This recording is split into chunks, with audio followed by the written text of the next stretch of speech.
Oh, there we go. Sorry, I don't know if it's a signal thing. I've not done one of these like this. The last time I went live was when we had the drag show up in Owen Sound. It was pretty awesome. Yeah, I thought I'd make one of these. Like I've been making my little informational videos as time goes on about what's going on. I've been having people ask me a lot of questions because they know I'm a professional home care personal support worker. I'm a union steward. I'm on a joint health and safety committee.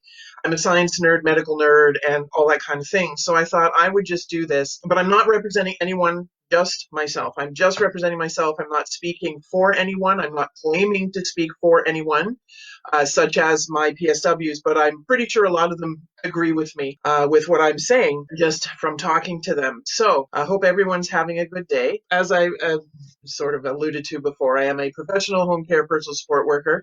I am a union steward. I am a member and co-chair of a joint health and safety committee, and I'm certified in part one and part two. I'm certified in first aid, and I am myself. Those are my relevant credentials. I'm going to give you thoughts from me as I wear each of those hats. But the first thing I'm going to say is a lot of you may or may not know the Canadian actor Lorne Greene. You may remember him from hits such as The Ponderosa and Bonanza and other things. He also had a stint as a singer. A lot of older folks remember him as the voice of Canada because he was on the radio. I can't remember which one, maybe it was CBC or something. But they referred to him as the voice of Canada because he had one of those distinctive voices. He ended up announcing during World War II, and because of that, they ended up dubbing him the voice of doom. Well, I'm going to dub myself the voice of calm and reason because it is lacking in a lot of ways these days. I've also been told by some people, some of whom have anxieties just recently and from before, that the videos I make, they'll listen to them over and over again because apparently I have one of those voices. So I thought, oh, good, that's calming or something. So I thought, okay, I'll use my voice for that sort of thing because goodness knows we need it now. Sorry, I've got notes to keep my thoughts organized. I will never tell you what you should do in this. That is for the authorities to do. Well, what I will tell you is you should listen to the authorities. But outside of that, I will never tell you what you should do. I might, if someone, mentions a situation or something, I would say what I would do or have done, but I will never tell you what you should do. First hat I'm going to put on is that of PSW. That's personal support worker. I'm a professional. I've been doing the job for at least 20 years. I've had my papers for 8. I've seen a lot. I've done a lot. I'm also of a certain age. So I've been around the block once or thrice. So what that means is I go into people's homes and do their care. I don't have an office I go to. I mean, this is my home office, but I go from place to place to place and give them their care. We in home care tend to be the forgotten ones because everyone's all about the long-term care facility ones, the LTC, they're, all that and everything. And we are an afterthought for a lot of the case. We certainly paid that way. We're not paid well. And we get no sick days. We did have 2 for a brief shining moment, and then they were taken away by the current government. So we have nothing. If we get sick, we have to make a choice, even if it's just a cold. Most of the people we look after are elderly. A lot of them have single or multiple conditions. A lot of those have respiratory issues. Cold could potentially kill them. You can either go to work when you're sick or you can take time off. If we have to book off sick, first of all, we get the 3rd degree from our employer, and it's a real hit in the paycheck because we don't get paid. We don't have sick days. So the choice is, do we have on our conscience that we potentially made very ill or potentially killed a patient by going to see them when we were sick? Or do we take the hit in the paycheck, which for those of us who live alone is quite the thing. Me, I know what I do. I stay home because I don't want that on my conscience, that I potentially harmed a patient. But a lot will go to work sick, even with masks on. Now, masks, yeah, they're great, but they're not perfect. And that's a choice. I'm not, talking anyone down for doing it. I'm just telling you what I do and how I look at it. And I do want to talk about the seniors in my line of work. Some of them have mentioned this to me and, to have a little conversation. And I will tell you that there are a lot of seniors out there who are not panicking. And I will tell you why. Because they remembered smallpox, the smallpox outbreaks, and polio. Polio was nasty business. And they remember that, and they remember the quarantining and, stay away from the swimming pool, staying away from everyone else. I had one senior tell me a story about a family they knew who had about 12 kids. But what happened was it was in their house. And what they did was that they shut down their house, nobody in or out. But people would help by bringing them supplies. And what they would do is Now we're talking rural here, which is where I am. They would leave it at the end of the driveway. People would come, drop stuff, and then once they moved on, whoever was the least sick in the house would go grab the stuff and take it back to the house. So they remember this. So they're, oh yeah, okay, sure, it's old hat for them. Challenges for us. Another one is bathrooms. When I go to my people, once you go in for a while, you get to know who has the good bathrooms and who doesn't. And I will say, hey, do you mind if I hit the bathroom before I hit the road? Oh, sure. No one's ever said no. And I have an alcohol spray and I'll spray things down. But some PSWs won't do that. They'll find a Timmy's or this and that. And well, therein lies the problem. These places are closed now, so they have to figure something out. I posted on one of the sites, there's a device that women can get that allows them to pee standing up. It's like a cup with a long funnel, if you could picture that. And you place it strategically and you can pee standing up. So I said, I have a couple of these. I was actually in the Canadian Tire 4 weeks ago in Mount Forest because I had a few minutes to kill, and I saw what looked like funnels, and they were marked down to $3.98, and I thought, those, oh no, that is exactly, they didn't say what it was, but that's what it was, and I grabbed two of them because I've been thinking, I should get one just in case. Well, there you go. So, and they have to strategically drink. You drink, you have to pee. So the less you drink, the less you pee, unless it can get too bad. So, and that's unfortunate. Supplies. There was somebody out there, I can't remember specifically who it was, but they were saying they were speaking for all the PSWs, and they were saying, we are confident in the supply chain. Fact check. No, we're not, because we are running into rationing and difficulties getting things. We've been told things like you're going to get 5 regular masks per week and 2 sanitizers. I'm one of those annoying people who will find the problems with something. There's a problem and then someone gives a solution. I'll find problems with the solution. It's just how I work, and it can be annoying sometimes. So my brain went to, well, just a second now, 5 masks in a week. What if over 2 or 3 days, I see 5 sick people? Not just with the COVID-19, but with a cold or anything. And then I use up all those masks. Then what? Well, we have to meet you and physically hand them to you. They're rationing them and they need to record what they've given out. And I'm thinking, okay, well, I'm almost an hour away from the office. Say I run out on day 2. Are you going to drop everything and come down and get me some? That's the challenge, you see, because, and a lot of them, as travel is becoming restricted, are they going to want to leave their home office? See, they have the luxury of being able to work from their home, and I don't. Are they going to want to come down? And there's shortages as well. What I ended up doing was I went to my union and I said, listen, when this happens, we have a rule. Well, it's in the health and safety rules. If you think the work will be unsafe for you to do, you can refuse to do it. We can refuse to go in if the person is sick and we don't have the proper PPE. But given this situation and we run out of masks, we don't know when we can see the supervisor again. And we refuse to go in, period. Well, tomorrow's a new day. I've got no PPE. I'm not going anywhere. So I think that's something that's going to be looked at, because I've had experiences where I've said before, you don't know what you're walking into in home care. And years ago, I walked into a place and we asked these questions. Hey, have you got a new cough or a fever or shortness of breath? No. And then I showed up and I asked, hey, is everyone okay? No, sure. Oh, no, everything's good. So I went into the actual patient. How are you feeling? Do you have anything cold? Or, no, I'm fine. So I'm bending over, removing their socks. And then they coughed on the back of my head 3 times. And I stood up so fast. I said, are you not feeling well? He says, oh, yeah, I have a cold.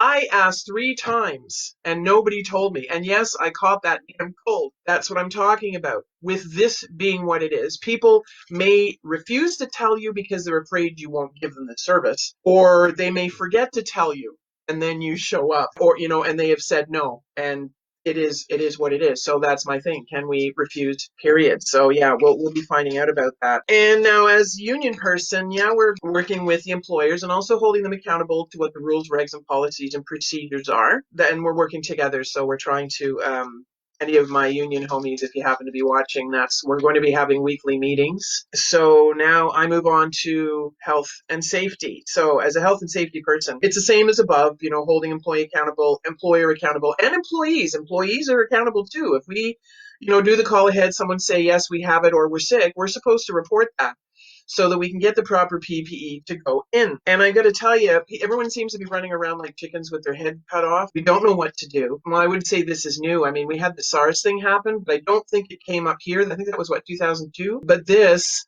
nobody knows what to do. And we need to figure out what we're doing and perfect it, because this is not the last time this is going to happen. This is just going to keep happening. So we need to have something that we can do. Oh, here's the next one. Implement Plan A. Weekly meetings I mentioned. We did have the one meeting, and I was told it was a joint health and safety committee meeting with the co-chairs. Well, I didn't realize it was with all the co-chairs, and it was a teleconference, which is fine, but there were no minutes taken. The union was asking for the minutes because we want to, be all working together, all being on the same page. So I go into this thing, and my gosh, it was a free-for-all. Now, when we have the formal joint health and safety committees, we do not exactly follow the Roberts Rules of Order to the letter, but there is order. Oh man, there was no order to this. People were talking over each other. People were not announcing who they were before they said something. I was trying to come in with some important information, being as a steward and a science and medical nerd and the research I've been doing and stuff from public health.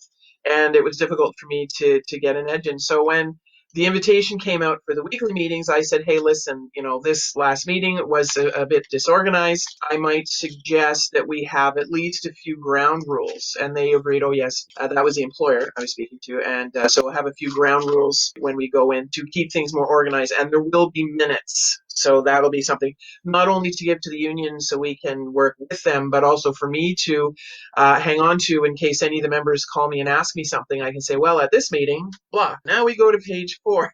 Sorry. Well, what is it the meme says? It says at the beginning of every science fiction disaster movie or disaster movie, there's a scientist who nobody listened to. Story.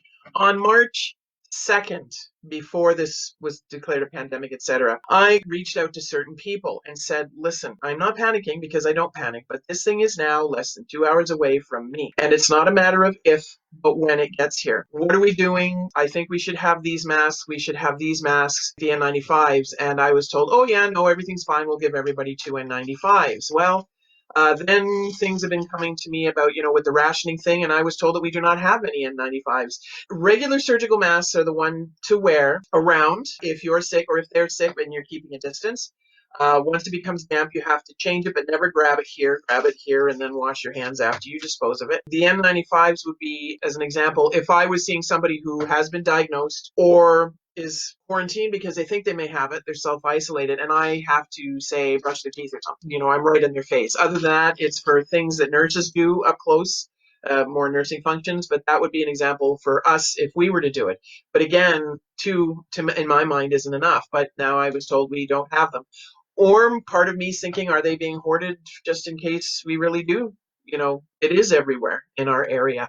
I mean, I like to I'd rather have it and not need it than need it and not have it. And there will be those who abuse it. I was seeing people walking around with masks on just in public, no other people around. And I said, you really don't need to do that. Oh, well, I'm just being cautious. And I said, yes, that's true, but there's no people around. You don't need to do that. And I said, besides, if you just keep wearing them outside, no matter where you go, first of all, I don't think they're changing them out when they get down. I think they say up to an hour. You won't have them when you need them because you will have used them all for this. So there was that. Now, so yeah, as myself, a lot of people come to me. I've been educating a lot of people. They'll text me, hey, science nerd, can you fact check this? Hey, medical nerd, can you tell me about this? And I'll say, oh, this and this, directing them to websites. It's been disrupting my sleep, pardon me. Yes, I'm at home and I wash my hands, so leave me alone. Because my bladder is 56 years old and it's had 2 children sometimes, and I don't cut off my fluids at 7 o'clock. I will have to get up once, and that's usually about 3, 4 in the morning. And then I'll go back to bed, and normally I can fall back to sleep. Now, it's not panic. It's just my brain starts, and it won't shut up. I'll be, okay. And brain is like, actually, here, I'll use a visual. So this is my brain. I love it. So my brain's like, hey, what? What do you think the news is going to be tomorrow? Dude, just leave me alone. Just go to sleep. All right. Well, yeah, but what if the news it comes on and it says it's spread? What are we going to do then? What are we going to? I'll just delete, and it doesn't shut up and it won't stop. Not panic, just wondering what fresh hell is today going to be? What am I going to find out? Will it have started spreading in the community, what they call secondary spread? I don't think we have that so far. There might be rumors, but I haven't heard anything confirmed yet. So far, it's just been people getting it and bringing and coming here, but it hasn't spread out. And that's the thing. When that happens, everything will change. But yeah, my brain won't shut up and leave me alone. So and I try to get back to sleep and it doesn't work. So I've been having shorter nights. I can fall asleep without a problem. It's just then because I normally get up at around 5, sometimes 6, depending. That's a luxury if my brain lets me. So yeah, so that's the thing. If it's into community spread where it's just from person to person, everything's going to change in a big way. I'm not sitting here expecting it to happen, but the reality states, if you look at what's been going on in the world, we are relatively new to this compared to everyone else. I mean, if you look at Italy, I don't want to fearmonger. I don't want to, cause anxiety in people, but it is what it is. And yes, I've watched one too many, science fiction disaster movies, but I'm just looking at what's happening. Toilet paper and the hoarding of. Here's the thing. I've been telling people this. I've always been a frugal person. And I said, when I use toilet paper, I don't go through it as quickly because I have a thing where, not to get gross, I use old cut up washcloths, cut up to a regular size. And I use those to wipe the front. One swipe and it's in the laundry. Toilet paper I use for the back. And someone said something, I can't remember what, and I said, hey, back in the old days in Rome, when there were public toilets, and they were very public, they used sponges, like the sea sponges, the ocean sponges on a stick. Now, I can't remember if they were shared. They may have been at one point. But I said, yeah, that's what they did. And if you think that was bad, just imagine what the sponges were thinking about this whole thing. So, and on that note, humor. There are those out there that are getting on people, busting our chops for turning to humor. Now, here's the thing. Even if I were not in healthcare, where you see a lot of terrible things, I've said before, laughter is good for you. It releases the good chemicals and it makes you feel good. It's an outlet for us. So I'm on Nerds Against Coronavirus. So we've been like sharing stuff and oh my gosh, it's been totally awesome. But, with that too, I'm going to quote from the book of the great prophet Jimmy Buffett, chapter 3, verse 21. Quote, if we couldn't laugh, we would all go insane. And that is true. It is another outlet. So let's see what if I've missed anything. Oh, and that's something else too. I was talking to somebody about the Emergency Act. Now, those of you who weren't around back then, there used to be something called the War Measures Act, and that was powers that were enacted by the government federally during wartime, where they were given more broadly sweeping powers, and new laws were amended and created to reflect what was going on. So, they could detain you for certain reasons if you were suspected of certain things, that kind of. The last time that was enacted was during the FLQ crisis or the October crisis in Quebec in 1970. I was 6 years old at the time, and I vaguely remember parts of it. So you can look that up. I won't explain it here. But anyway, not long after that, they changed it to be the Emergency Act. So I'm sitting here going, wow, if things go a certain way, will this thing drop down? And then what will happen then? So it's just one of those things. My mind goes to places that what if this happens? Well, if this happens, then I'll have a plan for it. So it's not perfect because sometimes you plan for things and then something completely goes sideways, and that's just the way it is. It's how my brain goes, though. Yeah, I think that's all that I've got for now. I hope I was able to help some people with this, but you just need to, hunker down, follow the rules, because I think that's something they can do. I don't know if you have to wait for the Emergency Act for that, but if the government sends out a decree that, no groupings greater than 10 people, and if you're caught, you can be fined and possibly charged or both. I'd have to do a little more research on that. So yeah, things are getting real. We want to avoid spreading in the community, so we need to do what we're told. Remember, I said you should listen to the authorities. So other than that, I just say, hold fast, babies. This too shall pass. Be kind to your fellow humans and take care of yourself. Eat well, drink enough, get fresh air, because remember I said about viruses, they like dry environments, and that. Get fresh air, because self-isolating doesn't mean you have to hunker down in your house. I mean, someone like me who's a hermit, yeah, that's, I've been practicing for decades for this. I got this. Walk your dog, just stay away from people. Just stay away from people.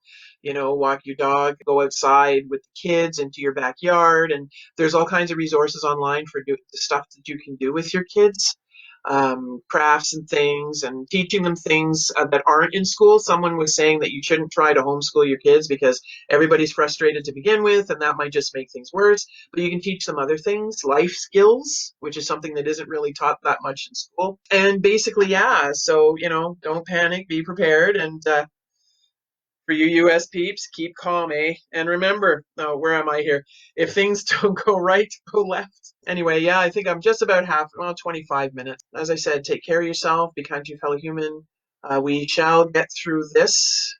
I won't say unscathed. I'm, being a realist. And yeah, I'll keep making my wee videos as time goes on, as things happen, and I will continue to be the voice of calm and reason. A good one all. Now let's figure out how to turn this thing off.